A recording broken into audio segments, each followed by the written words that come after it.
waxaan soo dhaweynaya gudoomiyahayga mudane ustaad Shucayb oo ah baabulaha guud ee hay'adda Zamzam Foundation marka labaad waxaan soo dhaweynaya dhammaan martida qiimaha badan ee ka soo qayb gashay xafladda cashada ah ee loo sameynayo soo dhaweynta walaalkeen oo ah nin wadaniya ee maarka waddanka 20 sano ee burburka joogtay wax badan oo dhinaca samafalka qabanayay waxaan si khaas ah u soo dhaweynaa xildhibaanada Soomaaliyeed ugu horeeya mudane xildhibaan Baashi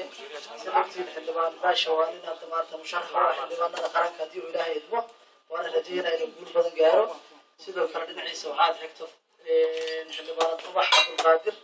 ayadana waa gabar Soomaaliyeed kana howlgashay hay'adda saddexgalka waddanka Norway in badan maaragtay dadka Soomaaliyeed wax badan u qabatay sidoo kale Fatima Cali Badan oo ah gabadh maaragtay ka howlgashay hooy iskuulaha Oslo isla markaana ah xildhibaanad in badan Soomaaliya wax ka qabatay khaasatan hay'adda Zamzam Foundation waa la taliyaha koowaad waxaan leeyahay Fatima Cali Badan iyo dhammaan xildhibaanada aniga ku soo dhaweynaya magacayga waxaan leeyahay soo dhawaada waqtiga yar aawadiis waxa la wixii Zamzam ku saabsanay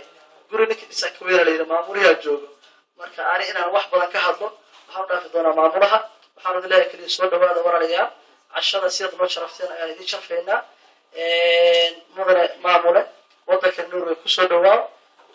Soomaalida degan waxaa lagu qiyaasaa ilaa 29,000 waddankan waxaan u haysanaa dad dhaqaatiir waxaan u haysanaa dad dhinaca booliska ka howlgala waxaan leenahay xildhibaano oo hadda 3 qof ay fadhido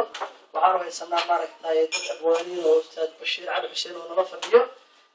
waxaan leenahay arday badan oo ururka ardayda hay'adda Zamzam Foundation waxay wada shaqeyn dhow xafiiskeeda Norway ee leedahay xawaalada Habshiil oo u fadhiyo wakiilkeeda Ustaad Axmed Cawin oo in badan xawaalada maaragtay dhinaca horumarinta gacan naga siiyay wax walba oo dhaqaalaha u baahan ninka garab loo taagan oo yahay sidoo kale Faarax Sabriyo xawaalada amaana asagan aad iyo aad ayaan u amaanay doorkii uu ka soo qaatay xawaalada inay jirto iyo jirtaankeeda maaragtay labadaas waxaan u xusay waa labadii qof ee gacanta ka geysatay hay'adda inay ama qaado iyo jirtaankeeda وبالله التوفيق والسلام عليكم ورحمة الله وبركاته. waxaan jeclahay inaan u mahadceliyo xafiiska Zamzam Oslo Ibrahim iyo saxaabtiisa oo xafladan soo qabanqaabiyay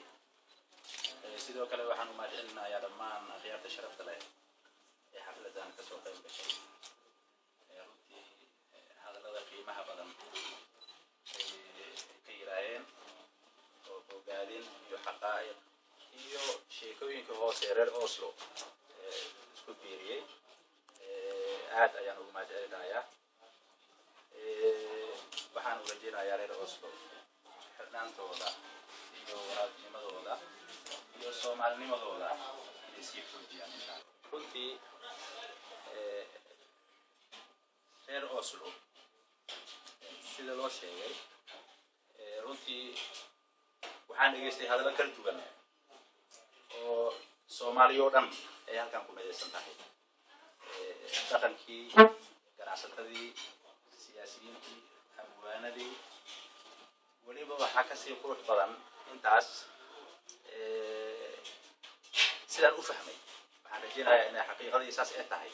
wayna tahay insha Allah taala in Oslo iyo Norway qabiil oosan ka jirin ee Soomaalinimo ay jirto waxaan rajaynayaa taas inay u noqoto bilaw fiican oo Soomaalida cusub iyo mustaqbal cusub ee Soomaaliyeed insha Allah taala